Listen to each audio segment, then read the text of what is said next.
Amigos da TV Serra Farroupilha, quero saudá-los, cumprimentá-los. Olá, tudo bem? Nos encontramos para a entrevista do dia, a edição de hoje. É o espaço do telejornalismo local, dos assuntos da comunidade de Farroupilha, a pauta de Farroupilha aqui na nossa programação. Vocês nos acompanham sempre pelos canais 26 e 526 da NET Claro, região cobertura Farroupilha, ainda pelo Facebook TV Serra Farroupilha, tem o nosso canal no YouTube também com todos os conteúdos que são produzidos pela TV Serra, ainda tem o Instagram e também o nosso site www.tvserra.tv. É só isso, ali no site você encontra os conteúdos do dia e também o streaming com a programação 24 horas, o que passa nos canais da NET, você encontra 24 horas na Rede Mundial de Computadores para todo mundo assistir a nossa TV Serra Farroupilha.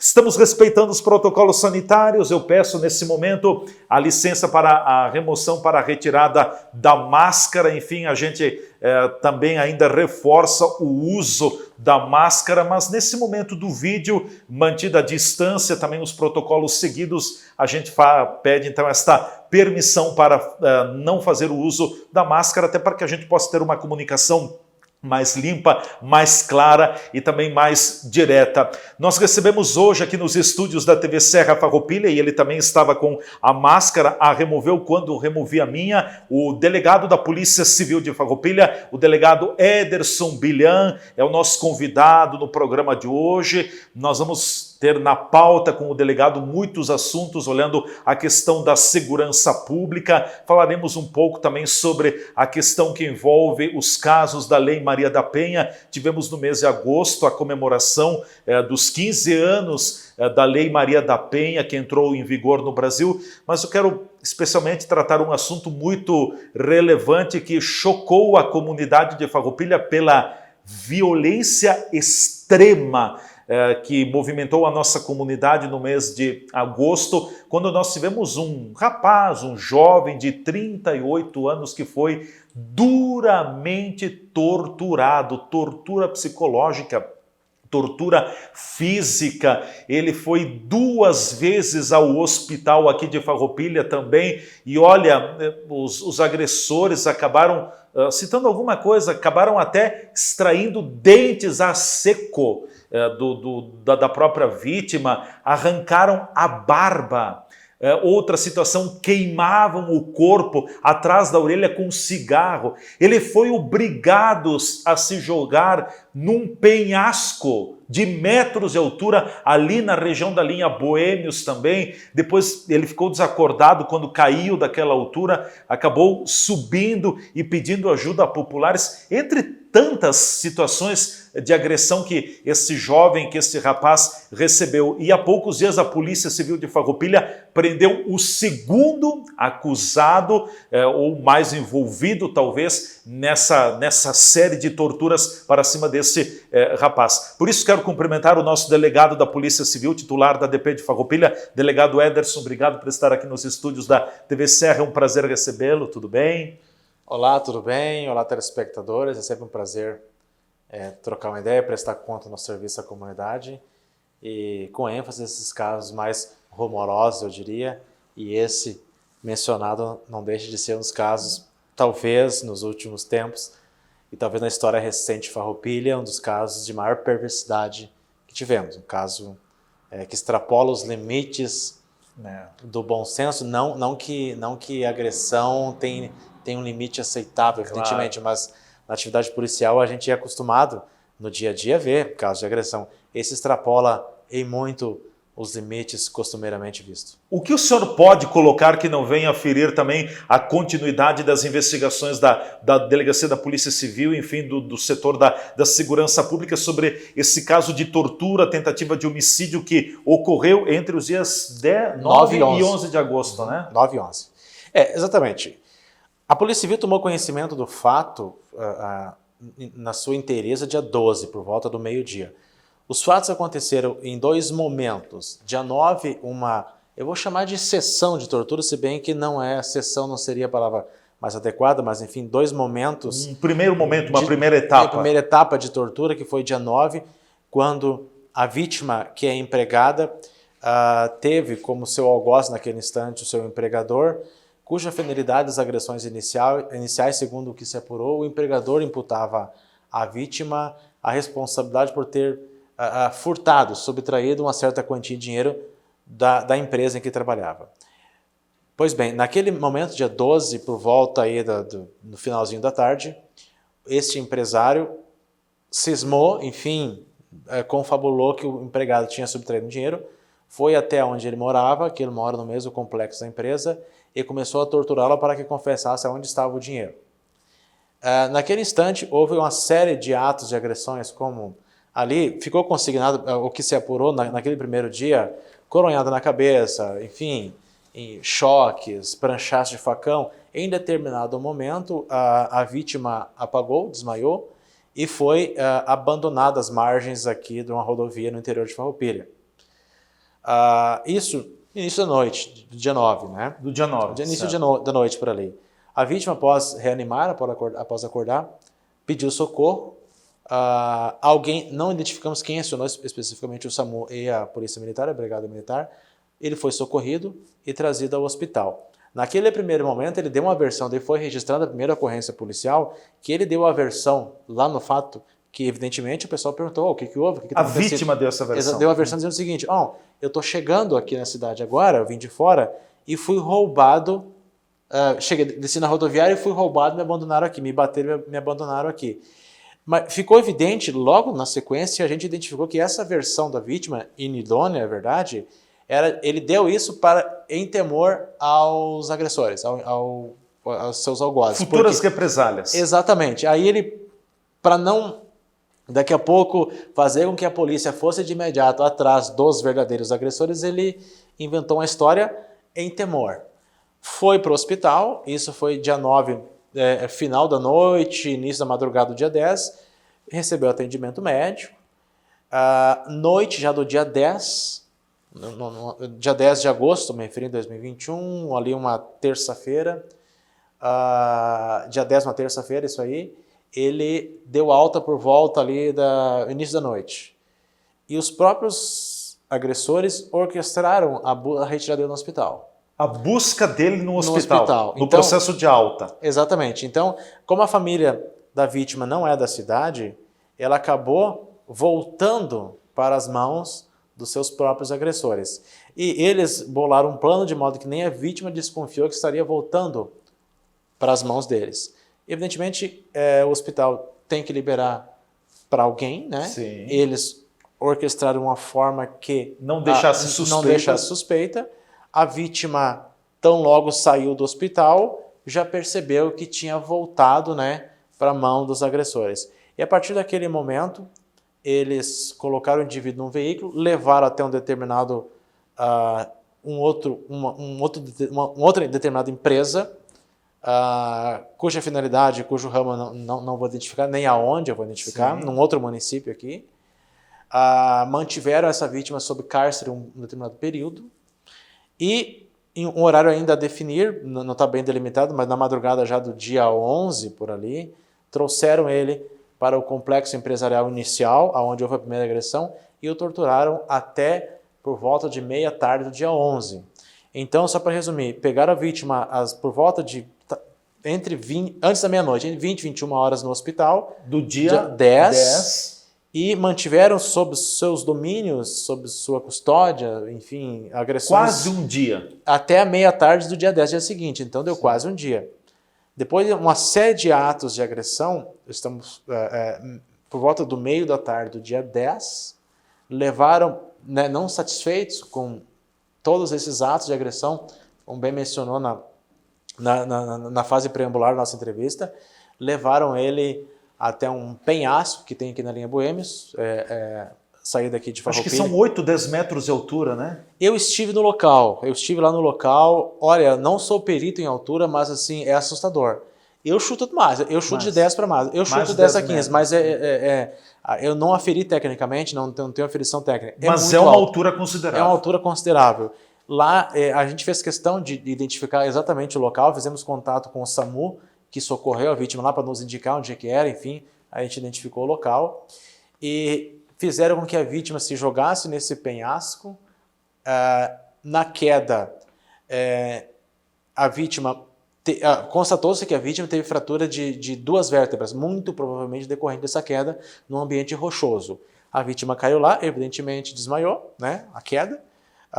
Por sorte não bateu a cabeça, ele caiu aparentemente de costas, e ele, após ele reanimar a sua consciência, ele rastejou do penhasco, conseguiu rastejar, eu não conseguia caminhar direito, conseguiu rastejar até a beira da rodovia. Eu não sei como ele conseguiu subir rastejando, porque eu conheço o local, delegado. É um penhasco mesmo. É um penhasco. Né? Ele explicou uma técnica lá, ele é um indivíduo, vamos dizer assim, rurícola, acostumado em ambientes inóspitos, vamos dizer assim. E salvo engano, ele colocou uma travessa de madeira entre os braços para rastejar ficar melhor no ambiente de mato, enfim. Ele não poderia... devido à fratura que ele teve na coluna, estava difícil de caminhar. E pediu socorro. Quando chegou na beira do asfalto, aí algumas pessoas que passavam por ali prestaram auxílio para ele, ligaram para o SAMU, né? E novamente foi socorrido ao hospital. Ele deu entrada no hospital e quando o hospital ele deu entrada pela segunda vez, né? O hospital achou estranho. E no dia 12, né, no dia seguinte, meio-dia, o hospital liga para a gente na delegacia. Sim. A situação assim, assim, assado. É a segunda vez que o indivíduo da entrada aqui. Há um nível de violência incomum, né? E era meio-dia do dia 12. E eu, pessoalmente, né, eu e um colega do nosso setor de investigação... O senhor saiu da delegacia e foi direto ao hospital? Eu deixei ele para o meu almoço, era meio-dia do dia 12, e fomos até o hospital para entender, ver o que se passava, né? Sim. Vamos lá, eu tenho como premissa básica, eu gosto de acompanhar as coisas em loco. Chegamos lá, a hora que eu entrei no quarto, a hora que bati o olho, já de plano, já descartei a primeira hipótese ventilada de roubos. Não, sim, aqui não se trata de uma vítima de agressão decorrente de um roubo. Sim. É qualquer outra coisa menos isso. E aí a gente começou. Já descartamos a linha de investigação de roubo e já alguma coisa relacionada à tortura, algo nesse sentido. Alguma coisa mais orquestrada, elaborada. Com certeza, algo bem premeditado, bem pensado. E a gente começou já, o primeiro ato de investigação foi tentar realizar a oitiva, ou seja, escutar o que a vítima tinha a nos falar, e a gente ficou um bom tempo no hospital. Ele estava com todo o aparato necessário para ele ficar, né, em bom estado de saúde ali e tudo mais. E a partir dali iniciamos então a investigação, descartando a hipótese de roubo e já tendo já as informações preliminares, mas muito preambulares, que se trata possível ato de tortura. Essa fase inicial, a partir dali que iniciou efetivamente a investigação, já com viés voltado para apurar ato de tortura e tentativa de homicídio. Depois já ficou bem claro que não era só tortura. A tentativa de homicídio consubstanciada no fato de obrigar o indivíduo a pular de um penhasco Estamos falando de 10 a 15 metros, estamos falando do quê? De um prédio aqui de 3 andares, 10, 15, 4 andares? Ou até mais. Sim. Então, não é crível que alguém obrigue o indivíduo a pular sem, no mínimo, assumir o risco e queira matar aquela pessoa. Então, estava nítido uma situação de tentativa de homicídio também. Então, já começamos a trabalhar com essa linha de investigação e conseguimos, então, depois de um trabalho hercúleo, exaustivo, a gente... Evidentemente que, claro, por questões de representatividade, normalmente cabe ao delegado de polícia falar em relação, mas toda uma equipe estava, eu sou apenas uma peça nessa engrenagem toda. Mas tinha um batalhão por trás. Tinha um batalhão por trás, evidentemente eu coordenando, vamos fazer isso, aquilo, aquele outro. Então tínhamos, isso a gente, qualquer crime de certa gravidade, a gente trabalha dessa forma, não é só nesse caso, mas esse caso também, né? E dados os requintes de crueldade como que aconteceu, a gente teve que adotar algumas estratégias investigativas não comumente usadas e conseguimos, então... no primeiro dia a gente já identificou o autor. No primeiro dia já sabíamos quem era. Mas a gente eu tenho como premissa básica, para mim pedir ao Poder Judiciário a prisão de alguém, eu sou bem cauteloso, porque a gente trabalha com liberdade das pessoas. Tem que ter uma responsabilidade muito grande antes de pedir qualquer coisa ao Poder Judiciário. E foi o que me aconteceu. No primeiro dia, muito embora eu sabia quem era, já desde o primeiro dia, eu tentei angariar, investigar e trazer outros elementos que corroborassem com a versão me apresentada. A hora que eu cheguei a essa conclusão, não, há materialidade e há indício suficiente para, além de dúvida razoável, ser o fulano de tal o principal mentor disso, foi quando eu solicitei ao Poder Judiciário, e o Poder Judiciário deferiu a prisão preventiva, que foi cumprida no dia 19. Então, do dia 12 até o 19, a gente fez todo um trabalho e colocou o indivíduo na cena do crime. Sim. Colocamos ele na cena do crime. E aí foi onde representou o Poder Judiciário pela prisão do primeiro indivíduo. E, recentemente, nós tivemos a prisão, então, do segundo suspeito envolvido, ou segundo envolvido, né, que também seria muito próximo desse primeiro suspeito, atua em tudo praticamente, né, delegado? Exatamente. Desde o primeiro momento, a gente tinha até a forma como aconteceu, evidentemente, o primeiro suspeito não teria agido sozinho. Nós tínhamos essa premissa já. Tem mais alguém aí. A partir do momento da prisão do mentor desta conduta, a gente chegou ao partícipe que efetivamente atuou auxiliando, apoiando e executando atos de tortura também. Então, a partir da prisão do primeiro indivíduo, a gente, através, não somente da prisão, através de busca e apreensão, a gente cumpriu 3 mandados de busca e apreensão na residência, nas possíveis residências e complexos empresariais do primeiro indivíduo. A partir dali, nós colhemos um material robusto, apontando o segundo coautor, né? O outro indivíduo que também participou.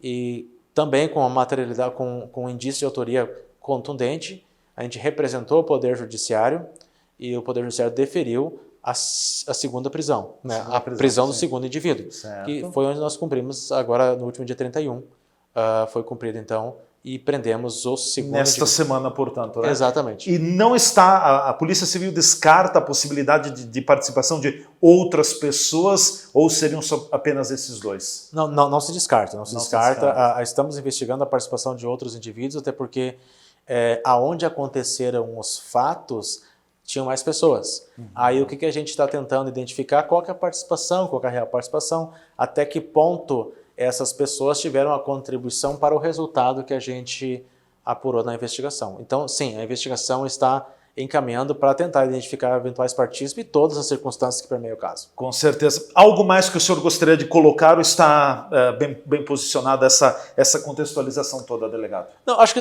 esse é o resumo dos fatos, ou aquilo que a gente pode divulgar, e sempre tomando cuidado, falando sempre num contexto de suspeição, sim, até porque formação de culpa só e somente só depois do julgamento. Então, não se trata aqui de atribuição de culpa a ninguém. É evidentemente que durante uma investigação, quando se tem indícios de autoria e materialidade e os pressupostos que permitem uma prisão cautelar, a lei permite que se prenda alguém antes do trânsito em julgado, sim, antes de uma sentença. Por enquanto são tratados como suspeitos. Meramente suspeitos, sim, e a gente tem todo o cuidado e a cautela, dada a complexidade do caso, a gravidade do caso, de não formar nenhum tipo de pré-julgamento a quem quer que seja, e muito menos identificação de quem quer que seja os suspeitos. Com certeza.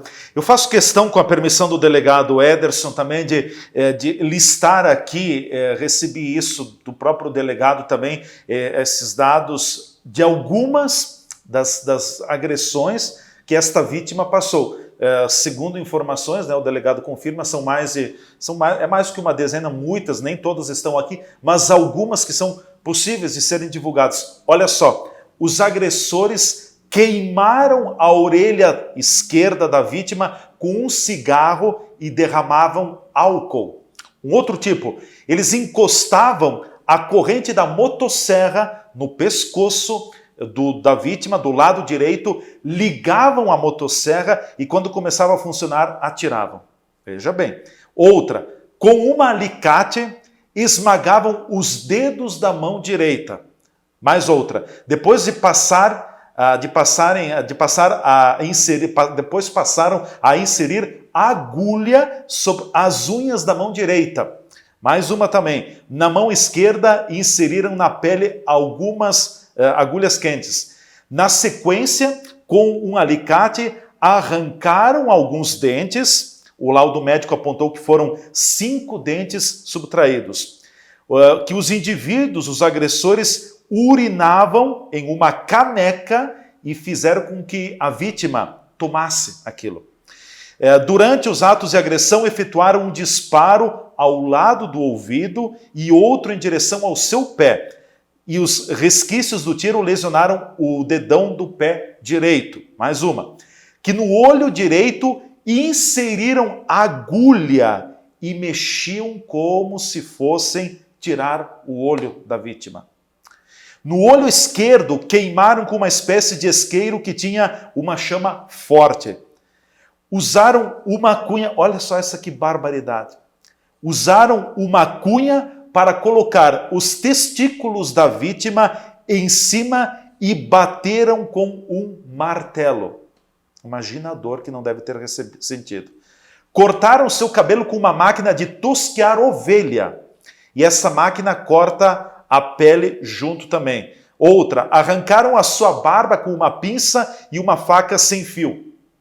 Também, durante os atos de agressão, efetuaram um disparo de arma de fogo ao lado do ouvido, enfim, e outro em direção ao pé. A gente já colocou essa questão aqui. E também obrigaram a vítima a se jogar, entre outras, de um penhasco, estima-se, de uma altura superior até 10 metros. Vejam que complexidade, que situação. E isso, gente, aconteceu aqui em Farroupilha. A vítima é um adolescente, é um rapaz de 38 anos de idade. Se tem informações sobre o estado de saúde da vítima, delegado, o senhor pode divulgar alguma coisa? Sim, é importante ressaltar que a gente está tomando todos os cuidados em relação à vítima, inclusive de proteção em relação dada a circunstância do fato, né? A gente está conferindo uma certa proteção, uma proteção para essa vítima do ponto de vista de segurança pública. A vítima está se recuperando bem. Está se recuperando felizmente, ela vai sobreviver milagrosamente a esses atos aí. Então, esperamos que em breve ela esteja com a saúde plena. Com certeza. Tomara que assim seja. Bom, é triste, né, gente? Parece coisa de outro mundo. Enfim, aconteceu em Farroupilha e a ação rápida, pronta também da Polícia Civil, do próprio delegado que coordenou e coordena ainda todo esse processo de investigação, mas tem muitos servidores, praticamente todos os servidores da Delegacia da Polícia Civil de Farroupilha envolvidos nesse caso. Nós vamos para o nosso intervalo, em seguida a gente volta conversando mais com o delegado da Polícia Civil de Farroupilha, delegado Ederson Bilan, que é o nosso convidado no dia de hoje.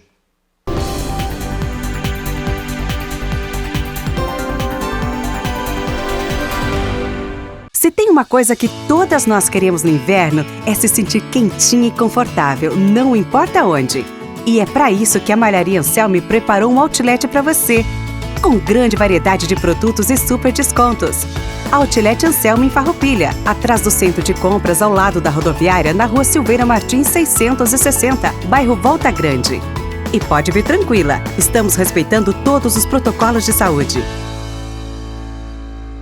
Fazer a graduação EAD semipresencial na Uniaselv é ter a praticidade do EAD com o melhor do ensino presencial. Você estuda onde quiser e na hora em que puder. E quando pintar aquela dúvida, semanalmente um tutor dá aquela força para você que realiza atividades em sala, disciplina por disciplina. Tudo com mensalidades super acessíveis e nota máxima do MEC. Venha para a Uniaselv, EAD quando você quer, presencial quando precisar. Uniaselv, presente com 3 polos na região. Polo Uniaselv Caxias do Sul, na Rua Guerino São Vito, número 814, Shopping Világio Caxias, WhatsApp 99699-9118. Polo Uniaselv Bento Gonçalves, Avenida Osvaldo Aranha, número 1075, Cidade Alta. WhatsApp 984339645. Polo Uniaselv Farroupilha, Avenida Santa Rita, número 21, Sala 13, Edifício Rodolfo Antônio Feltrin, bairro Vicentina. WhatsApp 984471569.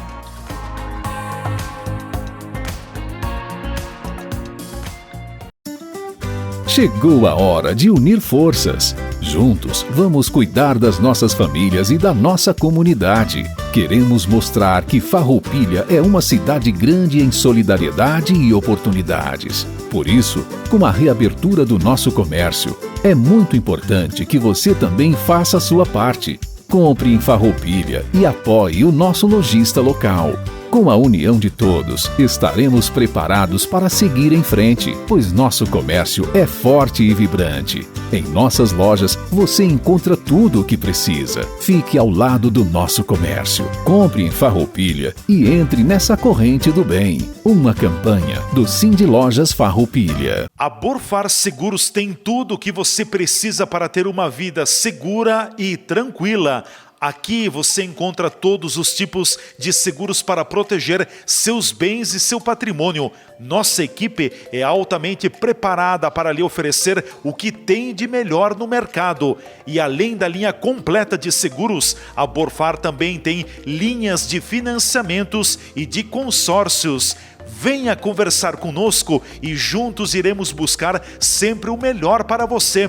Borfar, Avenida Júlio de Cacilhos, 1325 Centro. Fones 2628-2200. WhatsApp 54991469446.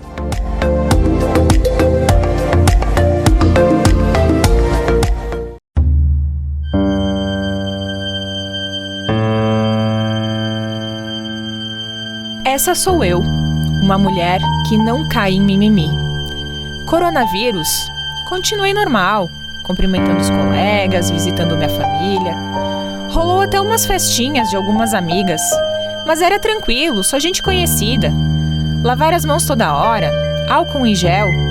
Ah, pra que tudo isso? Bom, como eu estava falando, essa sou eu. E se você não se cuidar, pode ser você. Só tem um jeito disso não acontecer. Leve a sério a prevenção ao coronavírus. A pandemia ainda não acabou.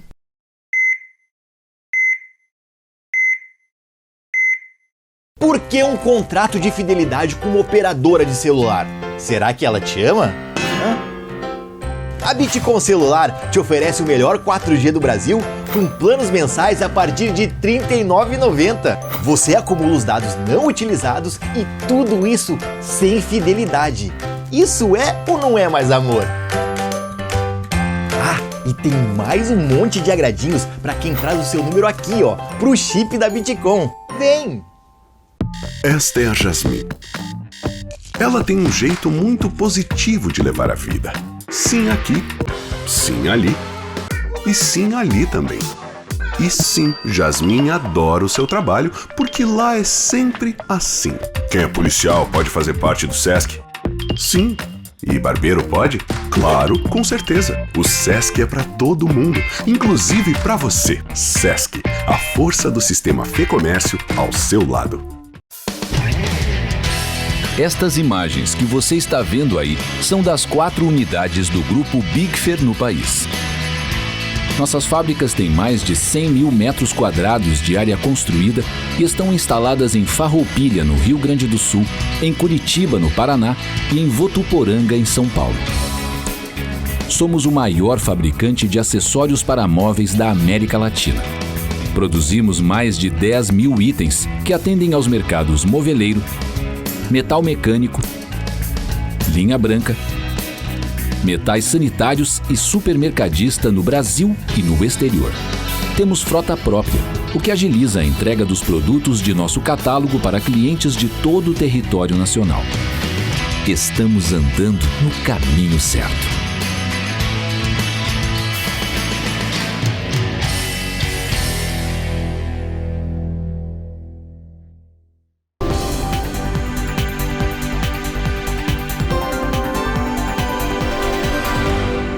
nossa entrevista do dia já está de volta aqui pela TV Serra, canais 26 e 526 da NET Claro, região cobertura Farroupilha, no Facebook, no Instagram, nosso canal no YouTube e ainda também tem o nosso site www.tvserra.tv, as formas pelas quais você acompanha a nossa programação e também acompanha esse programa. É a nossa TV, a TV de Farroupilha. O delegado da Polícia Civil de Farroupilha, delegado Ederson Bilhan, é o nosso convidado hoje aqui nos estúdios da TV Serra. Bom, delegado, ainda dentro da agenda policial do mês de agosto e início de setembro, nós tivemos também mais um homicídio, se não me falha a memória, o 6º do ano aqui no município de Farroupilha, quando nesta semana uma pessoa foi encontrada morta, um indivíduo foi encontrado morto dentro do próprio apartamento no condomínio residencial Morada do Sol em Farroupilha. Eu sei que o senhor esteve também em loco no condomínio, no apartamento, acompanhando. O que o senhor pode colocar de forma oficial sobre esse caso até o presente momento?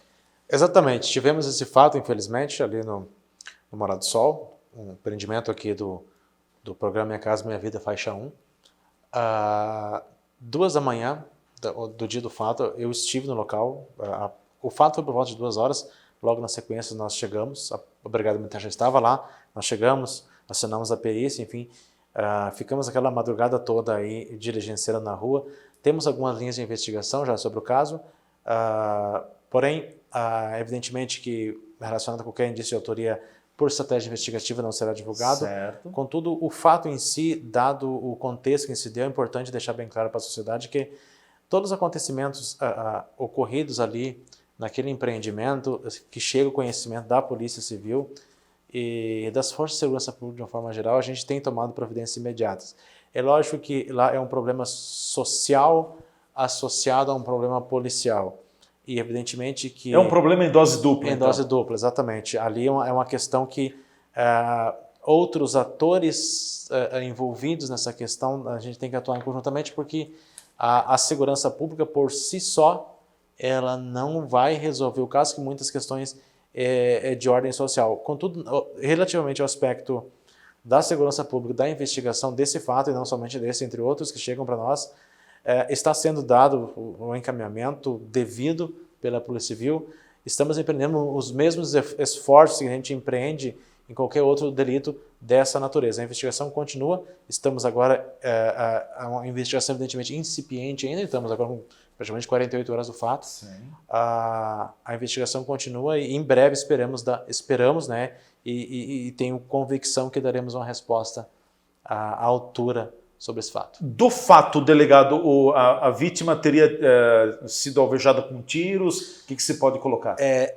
Pelo que se constatou, a perícia esteve no local naquela madrugada e pelo que eu estive lá olhando de uma forma ainda não oficial. Evidentemente que o laudo oficial vai vir, mas sim, disparos de arma de fogo, 4 ou 5 disparos, aparentemente, depois tem que ver se o laudo pericial vai confirmar isso mesmo, mas aparentemente, um olhar ali, 4 ou 5, a vítima foi alvejada no interior de uma das torres, ali no 4º andar, ou seja, estava subindo a escada e foi alvejada, ou seja, não foi no ambiente externo, foi no ambiente interno. Então, mas foi dentro do apartamento da vítima ou não, dentro da torre? Dentro da torre, no andar, no pavimento superior ao apartamento da vítima. A vítima morava no 3º pavimento e o fato aconteceu no 4º pavimento. Dá a entender que a vítima saiu, subiu as escadas, já possivelmente tomando tiro e caiu no 4º pavimento. No 4º pavimento. No 4º pavimento, Sim. isso aí. Bom, vamos aguardar o avanço das investigações policiais. Assim que tivermos novidades, nós vamos estar colocando também na nossa programação. Um outro assunto, delegado, também, o senhor esteve participando junto com uma inspetora de polícia, da Polícia Civil aqui de Farroupilha, na última segunda-feira, de um momento na Câmara de Vereadores de Farroupilha, onde se tratou sobre a questão da Lei Maria da Penha, enfim, a convite de 2 vereadores do nosso município. Mas eu gostaria que o senhor falasse um pouquinho sobre a questão da Lei Maria da Penha, se são muitas denúncias, muitos casos que chegam até a nossa DP aqui em Farroupilha. O que a gente pode também colocar para a nossa comunidade no que tange a este assunto, delegado Ederson? Certo, esse é um problema também que aflige muito os órgãos de segurança pública. É um contexto também, um contexto social que se mistura com o aspecto criminal. E, evidentemente, que a polícia tem um papel importantíssimo nisso. E aqui em Farroupilha os números são preocupantes, porque, evidentemente que um pouco para mais, um pouco para menos, mas nós temos em média 30 casos por mês. Vale dizer, um caso Uma média de um caso a cada dia. por dia. Isso eu estou falando de casos concretos que envolvem violência doméstica. E casos denunciados. Exatamente. Casos Fora que o que não, a mulher que é vítima acaba não denunciando. por receio, por inúmeros fatores, acaba não denunciando e fica dentro de uma cifra que não é de conhecimento do poder público. Mas é importante dizer que só o que chega, isso é o que chega para nós e aquilo que é considerado violência doméstica. Que chega isso muito mais casos, às vezes, por exemplo, nem toda conflito intrafamiliar é um caso de violência doméstica, porque a violência doméstica ela é baseada no gênero. Por exemplo, uma briga, uma discussão envolvendo uma questão envolvendo, por exemplo, vamos pensar aqui, uma guarda de uma criança, por exemplo, não se trata de um contexto de violência doméstica. A briga não foi em relação ao gênero. Eu estou me referindo a violências domésticas na essência, baseadas no gênero. Briga envolvendo, às vezes, discussão intrafamiliar, envolvendo, vamos pensar aqui, a convivência entre o cunhado, o tio, o vizinho, a sogra. Isso não é, tecnicamente, violência doméstica.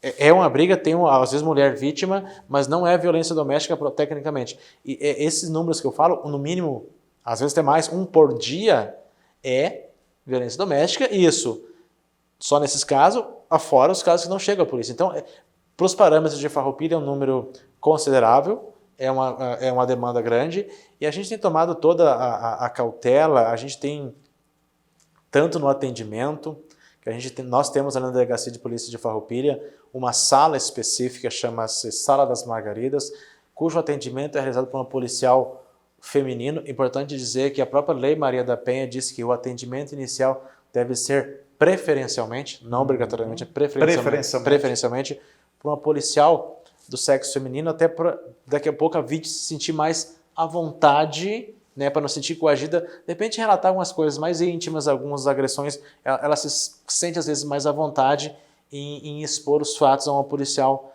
do mesmo gênero. Então a gente tem esse atendimento aqui em Farroupilha, a gente tem uma proximidade forte com o Poder Judiciário em relação ao envio e a pronta resposta em relação às medidas protetivas de urgência. Medida protetiva de urgência, bem lembrar, a própria lei ela define, dentre outras coisas, proteções às mulheres vítimas, algumas medidas protetivas. O que é medidas protetivas? Vamos tentar aí traduzir. Por exemplo, o afastamento do agressor do lar, proibição de contato, proibição de aproximação. Distância física. Exatamente. Né? Alimentos, dentre vários. A vítima, quando pretende, deixando bem claro, é a vítima que solicita, não cabe a mim, delegado de polícia, não, tu tem que pedir, não, o teu caso cabe ou não cabe. A vítima, a gente propõe, tem isso, a gente explica a importância e a vítima concorda, ok, a gente encaminha e quem defere, quem aplica é o Poder Judiciário. A gente tem um trato muito rápido com o Poder Judiciário, é tudo eletrônico, a vítima faz o registro da ocorrência, a gente eletronicamente manda o Poder Judiciário e o Poder Judiciário dá um tratamento extremamente ágil. Aqui em Farroupilha funciona de uma forma muito sincronizada. Muito célere. E não somente, aqui nós temos uma rede de atendimento que trabalha muito em sintonia com a polícia, que tem a Coordenadoria da Mulher, que é um trabalho muito importante no aspecto de proteção, aspecto social, a gente no aspecto policial, dando a devida segurança, a devida orientação, que o atendimento ele vai muito além de questões policiais. A investigação é um outro patamar. Às vezes, o atendimento inicial ele é mais importante do que lá no final ter uma condenação ao agressor. Porque às vezes o que a vítima quer naquele instante é o afastamento do lar. É o afastamento do agressor. É a proibição, uma garantia jurídica de que o agressor está proibido de se aproximar dela. E aí eu pontuo uma questão interessante, um dos avanços da legislação nos últimos 4 ou 5 anos, que a previsão de um crime específico para quando o agressor ele descumpre uma medida protetiva imposta pelo Poder Judiciário. Há um tempo atrás não tínhamos uma consequência prática para isso consolidada. Hoje é um crime O descumprimento de uma medida protetiva é um crime e cabe prisão em flagrante e não cabe fiança na delegacia. Vale dizer... É um crime, como a gente diz, inafiançável. Inafiançável. Fatalmente o indivíduo vai ficar na cela e vai para o presídio, até o Poder Judiciário entender que tem que liberá-lo. Então é um crime que realmente tem um tratamento severo pela legislação e não podia ser diferente, dado o contexto, às vezes, que está inserido ali, é necessário que o indivíduo fique, né, encarcerado. Com certeza. Bom, é um assunto que a gente falaria muito mais, mas enfim, só uma palhinha. Também só uma palhinha breve para a gente concluir, porque o tempo já está se esgotando. Delegado, sobre a nossa conversa que tivemos há algumas semanas aqui, os golpes aliviou? Continua a mesma coisa? Como é que está um panorama geral em Farroupilha? Olha, aliviou em certa medida e asseverou em outras, porque o crime ele é muito dinâmico, né? Então, a partir do momento que um determinado golpe, que a gente começa a conscientizar a população e a população começa a tomar o cuidado, eles alteram o modus operandi. Eu dou exemplo, diminuiu consideravelmente o golpe dos nudes, o famoso golpe dos nudes, o golpe do bilhete premiado, muito raro. Agora, o que está no auge, e aqui vai uma orientação de caráter pedagógico, é o golpe onde as pessoas falsificam o WhatsApp. Eles falsificam, pegam a fotinho, clonam a foto de uma pessoa, vinculam outro número e mandam uma mensagem para uma suposta vítima, se passando por ser o filho, o pai, a mãe, alguém de familiar. E que a pessoa trocou o número. Exatamente. Por exemplo, vou citar um exemplo muito comum, o filho, um delinquente, pega a foto do indivíduo e manda uma mensagem para a mãe dele, dizendo: ô mãe, esse aqui é meu novo número, troquei, tal. A mãe: claro, filho, ok, tá salvo aqui. Mãe, tô aqui na lotérica e tô aqui comprando situação tal, eu tenho que pagar determinado valor e deu um problema aqui no aplicativo, etc e tal. Me transfere X, 2, 3, 5, 10 mil reais. Muitas vezes, a pessoa que recebe essa mensagem não toma os devidos cuidados e faz a transferência. Então, pessoal, assim, ó... Porque aparece a foto aí, né? Aparece a foto. E é uma coisa... Eu sei que pode ter alguma exceção, mas 99% das vezes que isso acontecer é golpe. Antes de efetuar qualquer transferência, ligam para aquela pessoa. Se é o filho, liga: ô filho, tá precisando? Se é a mãe, se é o tio, amigo, etc. Faz uma ligação antes para certificar que, de fato, é aquela pessoa. Sim. Não, todas as vezes que chega para a delegacia, a pessoa transfere e depois liga. Aí já não adianta mais. Já foi, o leite derramou, como a gente diz. E não tem mais volta. Depois que derramou, queimou, não volta. É muito difícil voltar. Delegado Ederson Bilhan, nosso titular da DP aqui em Farroupilha, muito agradecido por essa oportunidade mais uma vez. Aqui sempre o senhor vai ter portas, microfones e câmeras abertas para conversar com a nossa comunidade. Fique sempre à vontade. Por enquanto, muito obrigado pela oportunidade. Muito obrigado, eu agradeço ao espaço, a oportunidade. E a Delegacia de Polícia Farroupilha está à disposição aí da comunidade 24 horas por dia. Meu muito obrigado. Com certeza. Obrigado, delegado Ederson Bilhan. Mais uma vez, sua gentileza, sempre com uma finesse, tanto nos atendendo, deslocando da delegacia até o estúdio. E eu faço, esse é o jornalismo que eu gosto de fazer, é um jornalismo com informação. O delegado contando o fato, claro, tem muito comentário na cidade, mas está aqui a voz oficial contando o fato, o que foi possível colocar daquela tentativa de homicídio, enfim, série de torturas para cima daquele jovem, daquele rapaz de 38 anos. Então, agradeço muito ao delegado por esta oportunidade. Chegamos ao final da nossa entrevista do dia, voltamos a fazer o uso da máscara, vamos nos cuidando, é necessário, precisa ainda, não dá para a gente relaxar, não dá para a gente deixar o cuidado de lado. Um grande abraço, até amanhã com mais uma edição da Entrevista do Dia.